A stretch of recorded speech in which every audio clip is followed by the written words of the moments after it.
Genesis chapter 9. Then God blessed Noah and his sons, saying to them, Be fruitful and increase in number and fill the earth. The fear and dread of you will fall on all the beasts of the earth, and on all the birds in the sky, on every creature that moves along the ground, and on all the fish in the sea. They are given into your hands. Everything that lives and moves about will be food for you. Just as I gave you the green plants, I now give you everything. But you must not eat meat that has its lifeblood still in it. And for your lifeblood I will surely demand an accounting. I will demand an accounting from every animal, and from each human being too. I will demand an accounting for the life of another human being. Whoever sheds human blood, by humans shall their blood be shed. For in the image of God has God made the mankind. As for you, be fruitful and increase in number. Multiply on the earth and increase upon it. Then God said to Noah and to his sons with him, I now establish my covenant with you and with your descendants after you, and with every living creature that was with you, the birds, the livestock, and all the wild animals, all those that came out of the ark, with you every living creature on earth. I establish my covenant with you. Never again will all life be destroyed by the waters of a flood. Never again will there be a flood to destroy the earth.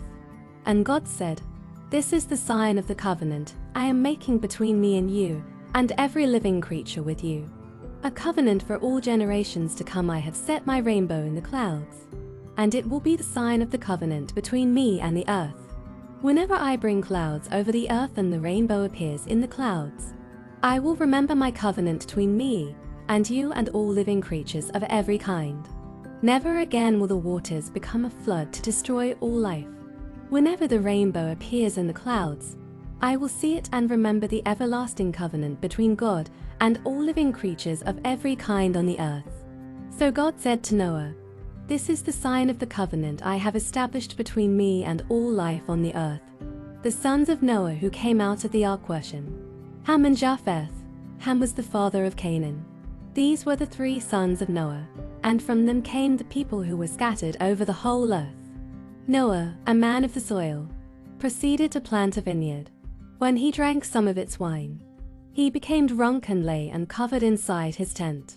Ham, the father of Canaan, saw his father naked and told his 2 brothers outside. But Shem and Japheth took a garment and laid it across their shoulders. Then they walked in backward and covered their father's naked body. Their faces were turned the other way so they would not see their father naked. When Noah woke from his wine and found out what his youngest son had done to him, he said, Cursed be Canaan, the lowest of slaves will he be to his brothers. He also said, Praise be to the Lord, the God of Shem. May Canaan be the slave of Shem. May God extend Japheth's territory. May Japheth live in the tents of Shem, and may Canaan be the slave of Japheth. After the flood, Noah lived 350 years. Noah lived a total of 950 years, and then he died. Genesis 10. This is the account of Shem, Ham and Japheth, Noah's sons, who themselves had sons after the flood. The sons of Japheth: Gomer, Madai, Javan, Tubal, Meshech and Tiras. The sons of Gomer: Eshkans, Riphath and Togarmah. The sons of Javan: Elisha, Tarshish, the Kittites and the Rodanites. From these the maritime peoples spread out into their territories by their clans within their nations, each with its own language. The sons of Ham: Cush, Egypt, Put and Canaan. The sons of Cush: Seba, Havilah, Sabta, Ramah and Sabteca. The sons of Ramah: Sheba and Dedan. Cush was the father of Nimrod, who became a mighty warrior on the earth. He was a mighty hunter before the Lord. That is why it is said, like Nimrod, a mighty hunter before the Lord. The first centers of his kingdom were Babylon, Uruk, Akkad and Calneh in China. From that land he went to Assyria, where he built Nineveh, Rehoboth, Kolah and Resen, which is between Nineveh and Kolah, which is the great city. Egypt was the father of the Ludites, Onamites, Leabites, Naphtuhites, Pathrusites, Kalsluhites, from whom the Philistines came, and Cubiites. Cainan was the father of Sid and his firstborn, and of the Hittites, Jebusites, Amorites, Girgashites, Hivites, Arkites, Sinites, Arvadites, Zemarites, and Hamathites. Later the Canaanite clan scattered, and the borders of Canaan reached from Sidon toward Gerar as far as Gaza, and then toward Sodom, Gomorrah, Admah, and Aboyim, as far as Lusha. These are the sons of Ham by their clans and languages. In their territories and nations, sons were also born to Shem, whose older brother was Japheth. Shem was the ancestor of all the sons of Eber. The sons of Shemelam, Asher, Arpachshad, Lud, and Aram. The sons of Arames, Hul, Gether, and Meshech. Arpachshad was the father of Shelah, and Shelah the father of Eber. 2 sons were born to Eber. One was named Peleg, because in his time the earth was divided. His brother was named Jehochanan. Jehochanan was the father of Almodad, Shelah, Hazarmaveth, Jerah, Hadoram, Uzal, Obal, Abimael, Sheba, Eper, Havilah, and Jobab. All these were sons of Jehochanan. The region where they lived stretched from Mesha towards Sephar, in the eastern hill country. These are the sons of Shem by the clans and languages. In their territories and nations, these are the clans of Noah's sons, according to their lines of descent. Within their nations, from these the nations spread out over the earth after the flood. Genesis chapter 11. Now the whole world had one language and a common speech. As people moved eastward, they found a plain in Shinar and settled there. They said to each other, "Come, let's make bricks and bake them thoroughly." They used brick instead of stone, and tar for mortar. Then they said, "Come, let us build ourselves a city, with a tower that reaches to the heavens, so that we may make a name for ourselves. Otherwise we will be scattered over the face of the whole earth." But the Lord came down to see the city and the tower the people were building. The Lord said, "If as one people speaking the same language they have begun to do this, then nothing they plan to do will be impossible for them. Come, let us go down and confuse their language so they will not understand each other." So the Lord scattered them from there over all the earth, and they stopped building the city. That is why it was called Babel, because there the Lord confused the language of the whole world. From there the Lord scattered them over the face of the whole earth. This is the account of Shem's family line. 2 years after the flood, when Shem was 100 years old, he became the father of Arpachshad. And after he became the father of Arpachshad, Shem lived 500 years and had other sons and daughters. When Arpachshad had lived 35 years, he became the father of Shelah. And after he became the father of Shelah, Arpachshad lived for 103 years and had other sons and daughters. When Shelah had lived 30 years, he became the father of Eber. And after he became the father of Eber, Shelah lived for 103 years and had other sons and daughters.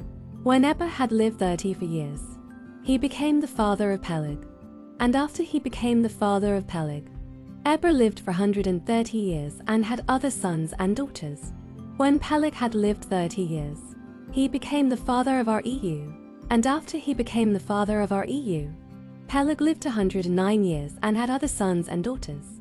When Reu had lived 32 years, he became the father of Serug. And after he became the father of Serug, Reu lived 107 years and had other sons and daughters. When Serug had lived 30 years, he became the father of Nahor. And after he became the father of Nahor, Serug lived 100 years and had other sons and daughters. When Nahor had lived 29 years, he became the father of Terah. And after he became the father of Terah, Nahor lived 119 years and had other sons and daughters. After Terah had lived 70 years, he became the father of Abram, Nahor, and Haran. This is the account of Terah's family line. Terah became the father of Abram, Nahor, and Haran became the father of Lot. While his father Terah was still alive, Haran died in Ur of the Chaldeans. In the land of his birth, Abram and Nahor both married. The name of Abram's wife was Sarai. And the name of Nahor's wife was Milcah. She was the daughter of Haran, the father of both Milcah and Iscah. Now Sarai was childless because she was not able to conceive. Terah took his son Abram, his grandson Lot son of Haran, and his daughter-in-law Sarai, the wife of his son Abram, and together they set out from Ur of the Chaldeans to go to Canaan. But when they came to Haran, they settled there. Terah lived 105 years, and he died in Haran. Matthew chapter 4. Then Jesus was led by the Spirit into the wilderness to be tempted by the devil. After fasting 40 days and 40 nights, he was hungry. The tempter came to him and said, "If you are the Son of God, tell these stones to become bread." Jesus answered, "It is written, man shall not live on bread alone, but on every word that comes from the mouth of God." Then the devil took him to the holy city and had him stand on the highest point of the temple. "If you are the Son of God," he said, "throw yourself down, for it is written, he will command his angels concerning you, and they will lift you up in their hands, so that you will not strike your foot against a stone." Jesus answered him, "It is also written, do not put the Lord your God to the test." Again, the devil took him to a very high mountain, and showed him all the kingdoms of the world and their splendor. "All this I will give you," he said, "if you will bow down and worship me." Jesus said to him, "Away from me, Satan, for it is written, worship the Lord your God, and serve him only." Then the devil left him, and angels came and attended him. When Jesus heard that John had been put in prison, he withdrew to Galilee, leaving Nazareth.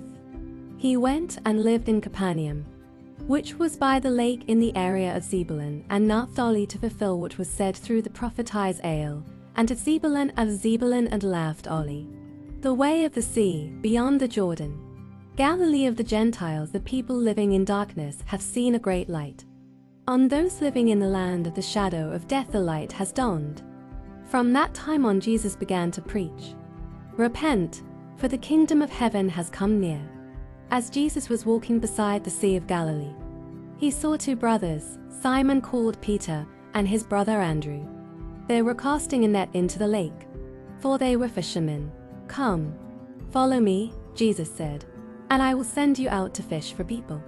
At once they left their nets and followed him.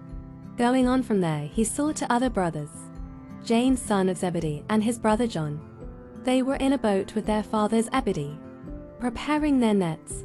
Jesus called them, and immediately they left the boat and their father and followed him. Jesus went throughout Galilee, teaching in their synagogues, proclaiming the good news of the kingdom, and healing every disease and sickness among the people. News about him spread all over Syria, and people brought to him all who were ill with various diseases, those suffering severe pain, the demon-possessed, those having seizures, and the paralyzed, and he healed them. Large crowds from Galilee, the Decapolis, Jerusalem, Judea, and the region across the Jordan followed him.